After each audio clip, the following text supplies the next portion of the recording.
आइए जानते हैं आज लघुत्तम समापवर्त एवं महत्तम समापवर्तक के बारे में। लघुत्तम समापवर्त को हम एलसीएम के नाम से भी जानते हैं और महत्तम समापवर्तक को एचसीएफ शॉर्ट फॉर्म में बोला जाता है। एलसीएम होता है लीस्ट कॉमन मल्टीपल। लीस्ट यानी लघुत्तम, कॉमन का मतलब समान और मल्टीपल यानी अपवर्त या गुणज। तो लघुत्तम समापवर्त है क्या, इसके बारे में इसी के नाम से ही स्पष्ट है कि लघुत्तम का अर्थ होता है छोटा। और यदि समापवर्त को हम दो भागों में अलग अलग करें तो सम और अपवर्त। सम का मतलब होता है समान, अपवर्त यानी गुणज। तो दो या दो से अधिक संख्याओं के गुणजों में या अपवर्तों में जो समान अपवर्त होते हैं वो समापवर्त कहलाते हैं। जो दोनों की अथवा तीनों की जितनी संख्याएं हम लेते हैं उनमें से अपवर्तकों में से जो समान संख्याएं होंगी वो उन संख्याओं की समापवर्त कहलाएंगी। क्योंकि अपवर्तक जो है अनंत होते हैं, अपवर्त जो होते हैं अनंत होते हैं। तो उदाहरण के तौर पे जैसे हम दो संख्या ले लेते हैं, एक 4 और एक 6। तो यदि 4 के अपवर्त की बात करें या गुणज निकालें इनके, तो 4 एकम 4, 4 दूनी 8, 4 तिया 12, 4 चौक 16, 4 पंचे 20, 4 छंग 24, 4 सत्ते 28। इसी तरीके से अपवर्त इसके बढ़ते जाएंगे, क्योंकि किसी भी संख्या के अनंत अपवर्त होते हैं। 6 के निकालें तो 6 एकम 6, 6 दूनी 12, 6 त्रिक 18, 6 चौके 24, 6 पंचे 30, 6 छंग 36। इसी तरीके से बढ़ते जाएंगे। तो आप देख रहे हैं समान अपवर्त।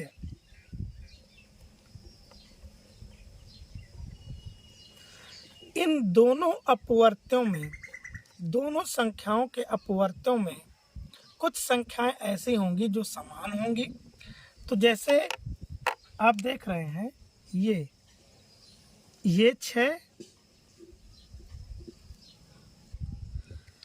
तो देख रहे हैं आप कि इसके अपवर्त और इसके अपवर्त में 12 और 12, इसके बाद 24 और 24। इसके बाद भी आगे यदि हम इन अपवर्तों को बढ़ाएंगे तो जो है हमें समान अपवर्त मिलेंगे, क्योंकि सबसे बड़ा समान अपवर्त नहीं खोजा जा सकता है। तो केवल यहाँ तक में हमको दो समान अपवर्त दिखाई दे रहे हैं, एक 12 और एक 24। तो इन समान अपवर्तों में कह रहा है कि जो लघुत्तम समापवर्त होता है यानी छोटा होता है, समान अपवर्तों में जो छोटा होगा वही हमारा लासा यानी लघुत्तम समापवर्त कहलाएगा। तो 4 और 6 का यदि हम लासा कहें तो 4 और 6 का लासा कितना होगा? 12 होगा। महत्तम समापवर्तक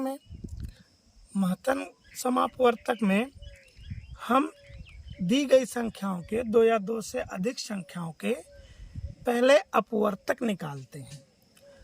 उन अपवर्तकों में जो समान अपवर्तक होते हैं उनको छांटते हैं, और जो दोनों संख्याओं में बड़ा होता है, बड़ा समान अपवर्तक, वही हमारा क्या होता है? महत्तम समापवर्तक। उदाहरण के तौर पे जैसे मान लीजिए हम 12 संग एक ले लेते हैं और एक संख्या ले लेते हैं 18, 12 और 18। तो 12 के यदि हम अपवर्तक निकालें तो 12 जिन जिन संख्याओं से विभाजित होगा वो उसके अपवर्तक होंगे। तो 12 1 से विभाजित होगा, 2 से होगा, 3 से होगा, 4 से होगा, 6 से होगा और 12 से होगा। 18 की बात करें तो 18 1 से होता है, 2 से होगा, 3 से भी विभाजित होगा और 6 से होगा, इसके बाद 9 से होगा और 18 से होगा। तो किन्हीं भी संख्याओं के जो अपवर्तक होते हैं वो सीमित संख्या में होते हैं, निश्चित संख्या में होते हैं, जबकि अपवर्त जो होते हैं वो असीमित होते हैं। इसलिए सबसे बड़ा अपवर्त या किसी भी संख्या का सबसे बड़ा अपवर्त निकालना संभव नहीं होता है। इसलिए लघुत्तम समापवर्त के लिए हम सबसे छोटा अपवर्त ज्ञात करते हैं, जो तीनों या चारों संख्याओं में जो दी गई संख्याएं हैं उनमें सभी में समान हो, और वही उन संख्याओं का लघुत्तम समापवर्त यानी लासा कहलाता है। मासा में क्या होता है, क्योंकि प्रत्येक संख्या के जो अपवर्तक होते हैं वो निश्चित संख्या में होते हैं, इसलिए इनके समान अपवर्तक, समापवर्तक यानी समान अपवर्तक,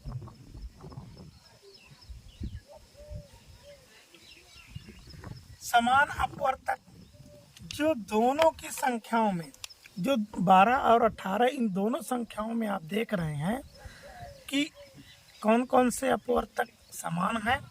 तो 1 समान है, 2 भी समान है, 3 भी समान है और यहाँ पर आप देख रहे हैं 6 भी समान है। तो 1 हो गया, 2 हो गया, 3 हो गया और 6 हो गया। तो ये 12 और 18 के समान अपवर्तक हो गए या सम अपवर्तक हो गए। लेकिन महत्तम समापवर्तक के लिए, महत्तम का अर्थ होता है बड़ा, हायर कॉमन फैक्टर्स, ये तो फैक्टर्स कॉमन फैक्टर्स हो गए, ये क्या हो गए, कॉमन फैक्टर्स। लेकिन इनमें जो हायर है यानी बड़ा है, तो सबसे बड़ा कौन सा है, 6, यानी कि HCF यानी हायर कॉमन फैक्टर क्या हो जाएगा, 6। इस प्रकार से 12 और 18 का माशा जो हो जाएगा वो 6 हो जाएगा। 12 और 18 का माशा जो हो जाएगा वो कितना हो जाएगा, 6 हो जाएगा। आइए जानते हैं लासा ज्ञात कैसे करते हैं। तो संख्याओं का लासा या लघुत्तम समापवर्त ज्ञात करने की 2 विधियां होती हैं। एक होती है भाग विधि,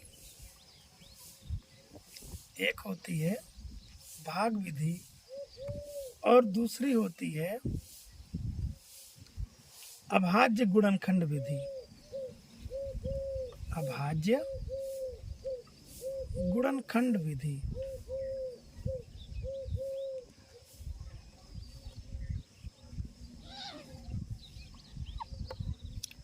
तो आइए पहले जान लेते हैं भाग विधि से लासा कैसे ज्ञात किया जाता है।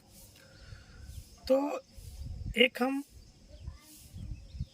प्रश्न ले लेते हैं, एक क्वेश्चन ले लेते हैं कि 16, 32 और 64 इन तीनों संख्याओं का लासा हमको भाग विधि से ज्ञात करना है।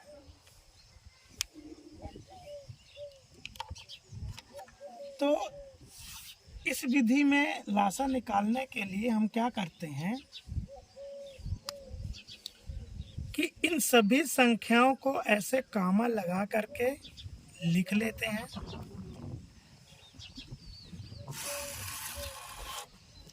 इसके बाद जो है ये प्रक्रिया करने के बाद हम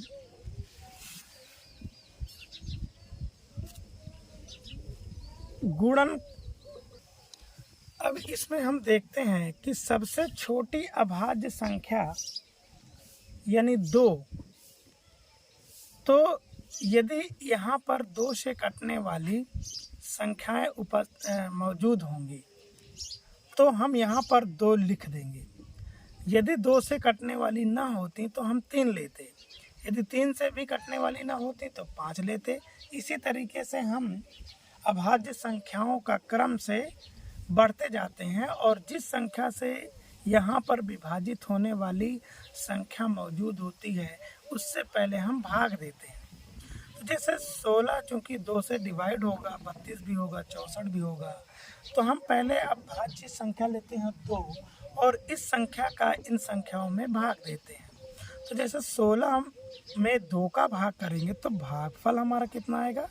8, 2 अट्ठे 16। 32 में 2 का भाग करेंगे, 2 एक कम 2, 2 छक्के 12, यानी 16 दूनी 32। 64 तो 2 तिया 6 और 2 दूना 4। इसके बाद पुनः 2 से यहाँ पर विभाजित होने वाली संख्याएं हैं, इसलिए 2 से पुनः हम विभाजित करेंगे। तो 2 8 जो है 4 बार में डिवाइड होगा, 16 जो है 8 बार में होगा, 32 जो है 16 बार में होगा। पुनः 2 लेते हैं तो 2 दूना 4, 2 चौके 8 और 2 अट्ठे 16। फिर से 2 लेते हैं, 2 एक कम 2, 2 दूनी 4 और 2 चौके 8।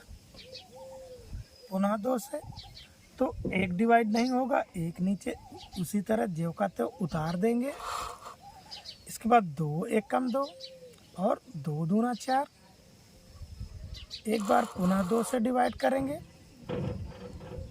2 नहीं 1 नहीं डिवाइड होगा और 2 एक कम 2। जैसे ही यहाँ पर तीनों संख्याओं के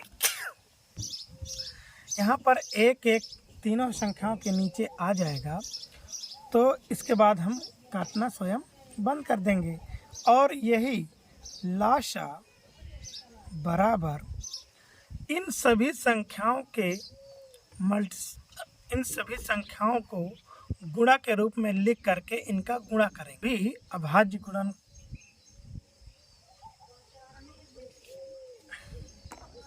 इन सभी अभाज्य संख्याओं का आपस में गुणा करेंगे तो इनको गुणा के रूप में ऐसे लिख लेंगे 2 गुणा 2 गुणा 2 गुणा 2 गुणा 2 गुणा 2, यानी 1 2 3 4 5 6, 1 2 3 4 5 6। अब इसका आपस में मल्टीपल कर देंगे तो 2 का गुणा 2 में 4 हो गया, 2 दूना 4, 4 का गुणा 2 में तो 4 दूना 8, 8 का गुणा 2 में 8 दूना 16, 16 का गुणा 2 में 16 दूना 32 और 32 का गुणा 2 में तो 32 दूना 64। यानी कि 16, 32, 64 का लासा क्या होगा? 64 होगा। आइए एक दूसरा उदाहरण देखते हैं। 8, 12, 30 का लासा ज्ञात करो। तो इसको भी हम भाग विधि से ज्ञात करेंगे। तो 8, 12 और 30 को कॉमा लगा करके ऐसे लिख लेंगे। इसके बाद हम देख रहे हैं कि क्या यहाँ पर 2 से विभाजित होने वाली संख्याएं मौजूद है। तो हाँ, 8 कटेगा, 12 भी कटेगा, 30 भी कटेगा। तो हम यहाँ पर 2 लिख लेते हैं। 8 कितनी बार में डिवाइड होगा? 2 का पहाड़ा हम जब 4 बार पढ़ते हैं, यानी 2 चौके 8। 8 में जब हम 2 का भाग करेंगे तो भागफल आएगा 4। तो इन संख्याओं के नीचे हम भागफल लिखते हैं। जैसे 12 से हम 12 में 2 से भाग करेंगे तो भागफल कितना होगा? 6 होगा। अब इन दोनों का हम गुणा करके भी देख लेते हैं। 2 छक्के 12, यानी सही हो रहा है।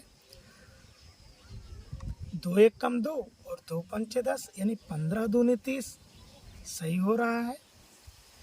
30 में 2 से भाग करेंगे तो भागफल 15 होगा।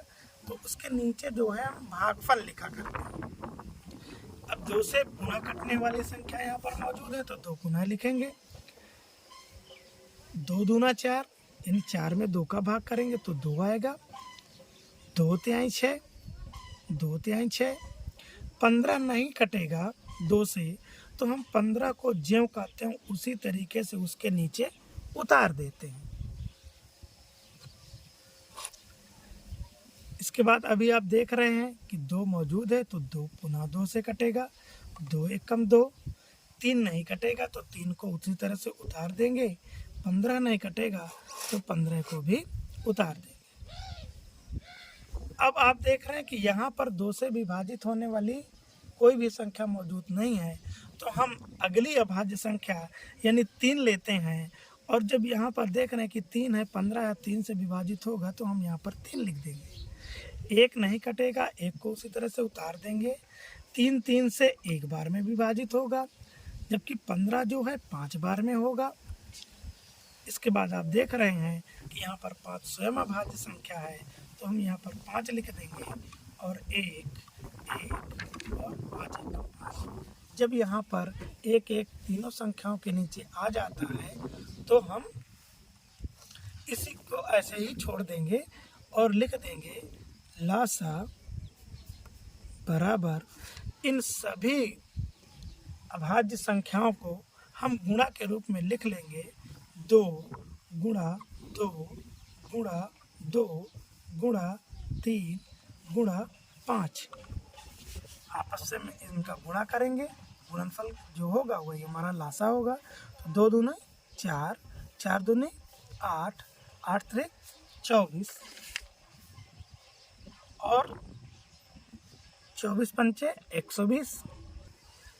अतः 8, 12 और 30 का हमारा लासा जो होगा वो 120 होगा। इस प्रकार से हम संख्याओं के भाग विधि से लासा ज्ञात कर सकते हैं। आइए संख्याओं के मासा भाग विधि से निकालना जानते हैं। तो अभी आपने इसके पहले देखा कि भाग विधि से लासा ज्ञात करना, और अब हम देख रहे हैं अब हम इन संख्याओं का मासा भाग विधि से ज्ञात करेंगे। तो भाग विधि से मासा ज्ञात करने के लिए यहाँ पर संख्या 2 हो या 3 हो, 2 से अधिक हो सकती हैं, तो इन दी गई संख्याओं में पहले हम इसका ज्ञात करेंगे 24 और 36 का भाग विधि से मासा। तो दी गई संख्याओं में जो छोटी संख्या होगी उसको भाजक के रूप में लिख लेंगे, और जो बड़ी संख्या होगी इसको भाज्य में लिख लेंगे, और इसके बाद हम इस संख्या का इसमें भाग देंगे। तो आप देख रहे हैं 36 से 24 है, यानी एक ही बार लगभग भाग जाएगा, तो 24 एकम 24। इसके बाद इसको घटाएंगे, तो 6 में 4 घटागा 2 आएगा, 3 में 2 घटा 1 आया।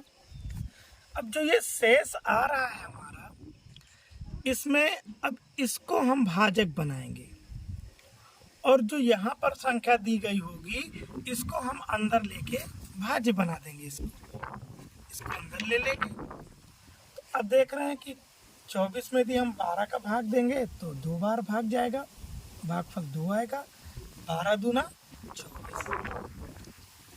और जैसे ही हम देखते हैं कि यहाँ पर लास्ट में शेष फल 0 0 आ जाता है, जैसे ही 0 0 आ जाता है तो जिस संख्या का भाग देने पर जो भाजक, जिस भाजक से भाग देने पर यहाँ पर 0 हो रहा है शेष, वही हमारी अभीष्ट मासा होती है। यानी कि यहाँ पर जो 24 और 36 का मासा होगा वो हमारा क्या होगा, 12 होगा। यानी 24 और 36 का मासा कितना होगा, 12 होगा। तो इस तरीके से भाग विधि से हम मासा संख्याओं के ज्ञात करते हैं, और बहुत ही आसान होता है। आइए देखते हैं 144 और 180 का। अब इन दोनों में छोटा 144 है तो हम इसको भाजक के रूप में लिख लेंगे, और 180 को अंदर लिख लेंगे भाज्य के रूप में, और भाग देंगे। एक ही बार भाग जाएगा, 144 होगा, घटा देंगे, 10 में 4 घटेगा 6 आएगा, 7 में 4 घटेगा 3 आएगा, यानी 36 आएगा। अब 36 को हम भाजक के रूप में ले लेंगे, और ये जो 144 है इसको अंदर भाजक के रूप में ले लेंगे। अब पुनः भाग करेंगे तो कितनी बार भाग जाएगा? 4 बार लगभग। 4 छंग 24 की 4 हासिल आएगा 2, 4 तियाँ 12, 2 14, 36 चौके 144। तो आप देख रहे हैं कि यहाँ पर कुछ नहीं बचा, तो यहाँ पर 0 शेष यानी 0 शेष बचा, ऐसे 0 भी लिख सकते हैं, 0 शेष बचा। तो यहाँ पर 44 और 180 का जो हमारा माशा हो जाएगा वो हो जाएगा 36। ये इस प्रकार से हम संख्याओं के भाग विधि से माशा आसानी से ज्ञात कर सकते हैं, HCF आसानी से निकाल सकते हैं। आइए संख्याओं के अभाज्य गुणनखंड विधि से लासा एवं माशा कैसे ज्ञात करते हैं ये देख लेते हैं। तो हमने यहाँ पर एक एग्जाम्पल लिया है, इसी संख्या का हम पहले लासा निकालेंगे और फिर माशा निकालेंगे अभाज्य गुणनखंड विधि से ही। तो चूंकि नाम से ही आप देख रहे हैं कि अभाज्य गुणनखंड, यानी कि इन संख्याओं के पहले हम अभाज्य गुणनखंड निकाल लेते हैं। तो 12 के अभाज्य गुणनखंड जब हम निकालते हैं तो 12, 2 दूनी 4 तियाँ 12, ये 12 के अभाज्य गुणनखंड हुए। गुणनखंडों में केवल अभाज्य जो शामिल होते हैं वही अभाज्य गुणनखंड कहलाते हैं। तो 12 को अभाज्य गुणनखंडों में मल्टीपल करके या गुणा करके इस प्रकार से लिखा जाता है कि जब इनका गुणा किया जाता है तो यही संख्या आती है। जैसे 2 दूना 4, 4 तियाँ 12, तो ये जो 2 गुणा 2 गुणा 3 ये 12 के अभाज्य गुणनखंड हुए। इसी प्रकार से 15 के लिखें तो 3 पचा 15 यानी 3 गुणा 5। 24 के लिखें तो 2 गुणा 2 गुणा 2, 2 दूनी 4, 4 दूना 8 और 8 त्रिक 24। तो इन तीनों संख्याओं का लासा क्या होगा कि इनके जो गुणनखंड हैं इनमें जो कॉमन होंगे पहले हम उनमें निशान लगा लेंगे। जैसे इसमें 2, ये 2, 2, 2, 2, यानी कि 2 लगभग इसमें ज़्यादा बार 3 बार इसमें आया है, अधिकतम बार इसमें 3 बार में आया है। तो हम 2 को 3 बार यहाँ पर मल्टीपल के रूप में लिख लेंगे। इसके बाद ये 3, 3, 3 एक ही बार आया है तो हम 3 को एक बार लिख लेंगे, और 5 भी एक बार आया है तो 5 को भी हम इसी तरीके से लिख लेंगे, और इन सभी का आपस में गुणा करेंगे। तो 2 दूनी 4 दूनी 8, 8 त्रिक 24 और 24 पंचे 120, यानी कि 12, 15, 24 का अभाज्य गुणनखंड विधि से लासा इस प्रकार से 120 होगा। अगर इन्हीं संख्याओं में माशा की बात करें कि 12, 15 और 24 का माशा क्या होगा, तो माशा के लिए इन अभाज्य गुणनखंडों में जो कॉमन होगा, जो तीनों में शामिल होगा, वही गुणनखंड हम यहाँ पर लिखेंगे। जैसे 12 के गुणनखंडों में 2 गुणा 3 है तो इसमें 3 है, इसमें भी 3 है और इसमें भी 3 है, यानी इन तीनों के अभाज्य गुणनखंडों में जो कॉमन है वो 3 3 है। इसलिए इन तीनों संख्याओं का जो माशा होगा वो 3 होगा। दो को हम यहाँ पर नहीं लेंगे क्योंकि दो जो है 12 और 24 में तो कॉमन है, लेकिन 15 में नहीं है। और हम गुणनखंड उसी को लिखेंगे जो तीनों में कॉमन होगा। तो 3 3 3 आप देख रहे हैं, इसलिए मासा क्या होगा? 3 होगा। इस प्रकार से हम अभाज्य गुणनखंड विधि से संख्याओं के मासा और लासा ज्ञात कर सकते हैं।